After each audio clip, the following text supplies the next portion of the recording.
Greetings and welcome to my dear Sagittarius friends. This is Ron from Tarot of the Twin Sun. Tarot of the Twin Sun is a functional practice within the Order of the Twin Sun. Please take only what you will.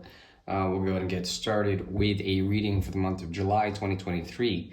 I'll be working from the Pablo Picasso deck. Belongs about the 10th user was a lover of Picasso of this deck. It's 130 years old. At first I thought it was a forgery, but in actuality it's a legit deck and it's complete. 130 years old, and the 10th user of the deck was gifted to it by her mother, who was a 9th user of the deck. And this woman was a lover of Pablo Picasso. And unfortunately she was betrayed, and then she cursed the deck as well as Picasso, and the deck passed on. Eventually I had to purge the deck of the curse. It's finished in terms of its, darker energy. And now it's purified. So we're going to be working from this deck, pulling 6 cards, which is 3 cards superimposed into a triangle formation, the quantum triangle. It represents the past as well as the future and the ascension in terms of a present moment, negotiating between the two for a present moment. And this is a path of ascension. This is empowerment. This is collapse of the quantum field in order to provide potential energy for Sagittarians to rise up through the 9th house. This is a 9th house reading. And we're going to go ahead and get started now.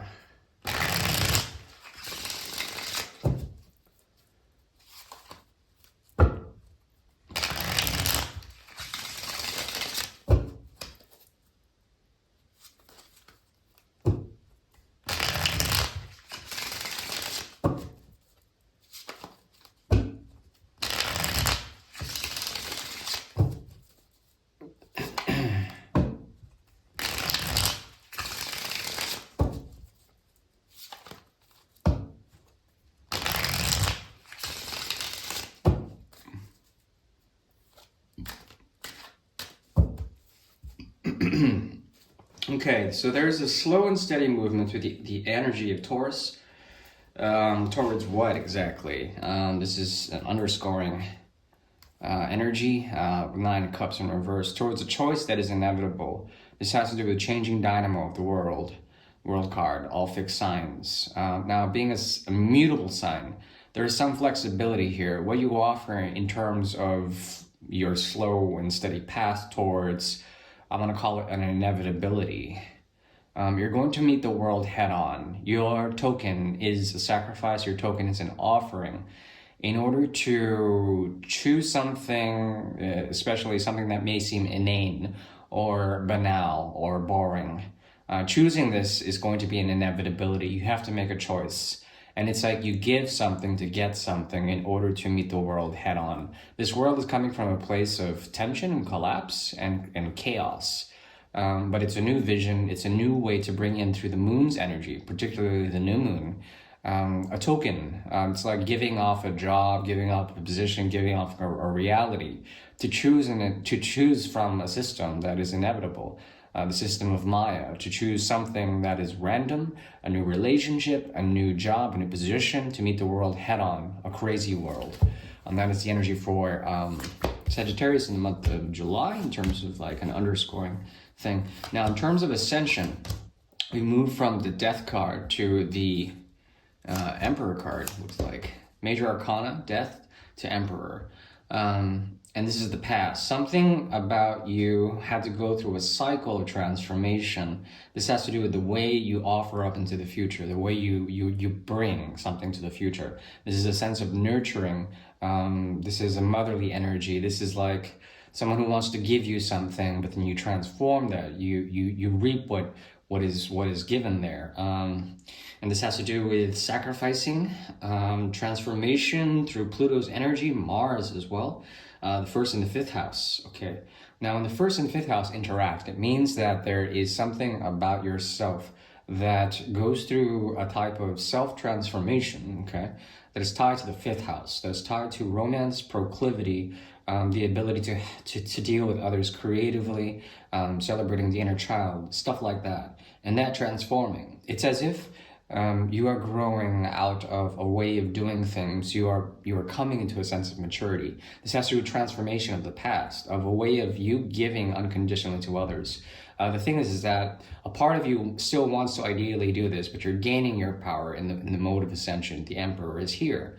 The Sun and Mars is energy. Lots of Martian energy in you. Be careful of your actions. They may imply something deep in terms of what results out of it. How you behave with others, how you empower yourself actually will rise up. Mars goes from the low energy of Scorpio into the higher energy of the first house. So it's from the 8th to the 1st.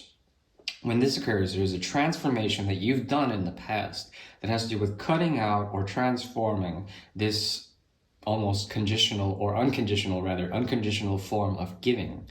And perhaps that part of you is changing. There's a part of you that may want to ascend and come into power, your own power. The part of you is still called to inspire others or to transform others, to meet others. There's like a knight's errand here from the Queen to the Knight of Rods. Also, there's a knight energy here with the Knight of Pentacles.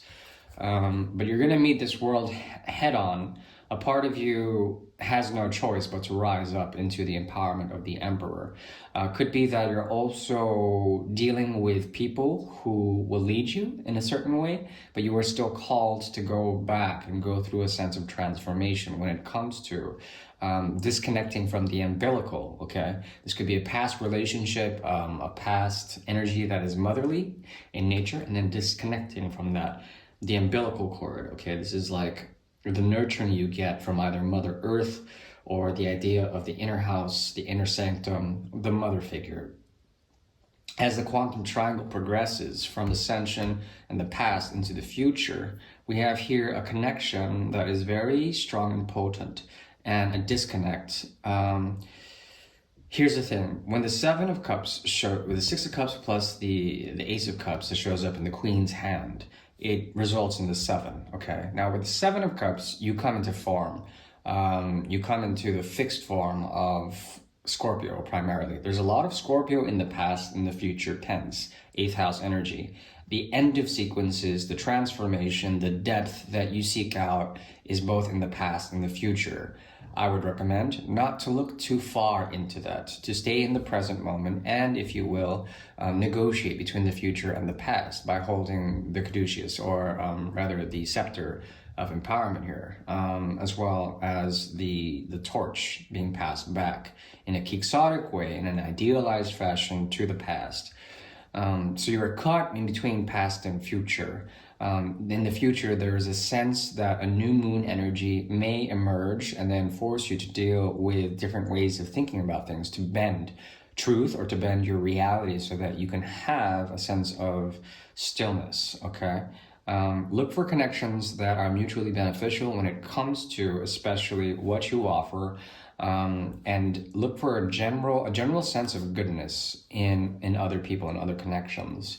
But I do see here a strong connection that is going to force a sense of meditation, at least for the future tense, in terms of the quantum triangle. I need to figure out more about this future position and also who this Queen of Cups. Just give me a second. So is this Queen of Cups beneficial for Sagittarius? No. Is it a mother figure? Yes. Okay. Is this cup conditional? Yes. Is it unconditional? No. So there's something about this Queen of Cups that is going to see your transformation. They don't like it. And the cup that they give to you is it's conditional in nature. So it's conditional, unconditional, conditional. There's something about it that actually has secondary motives, a need to control, but then your own empowerment in the past tense comes through the Death card, the sequence of the 8th house. You've gone through major transformations in the past that has to do with essentially not accepting conditional forms of love, or love, that has a double meaning or an ulterior motive. I think that's over. The transformation, is it complete? It's not yet complete. You have to rise from the lower energy of Mars into the Emperor card. Once you do this, you will have the option to oscillate between the future and the past, and essentially try to triangulate your own empowerment. When this happens, you will rise up into the Emperor's position. You will be able to take in your own authority, as well as your own domain, and you can actually create a sense of self through going to the escalation of Martian energy, going through that passage of actions that actually have meaning, depth, and quality to them, sort of. Now the Two of Swords, is that Sagittarius? No, Two of Swords is someone else. Yeah, you may be giving to the wrong people in the future. So the idea is to take your power back, live in the present. Yeah, and go slowly with your offers. There is a rite of passage here that has to do with the offering of something, your work, your time, in a slow way in order to meet the world head on, a world of chaos, or a world of, I want to call it transformation, change, and just like chaos in a way. No, it's not chaos. What is this? It's the 5, tension. Okay. So a world that is actually split in two. Yes, and your offering of time, your offering of resources will actually lead to an idealized version. You would have to sacrifice one position for another in order to get through the world card. And that's the best I can do in terms of advice. Look to your friends, look to your friends, look to your friends. A part of you can actually help friends that are trapped or they're stuck in new moon energy, okay? And that will be the advice for this month. I do thank you. Ciao, ciao.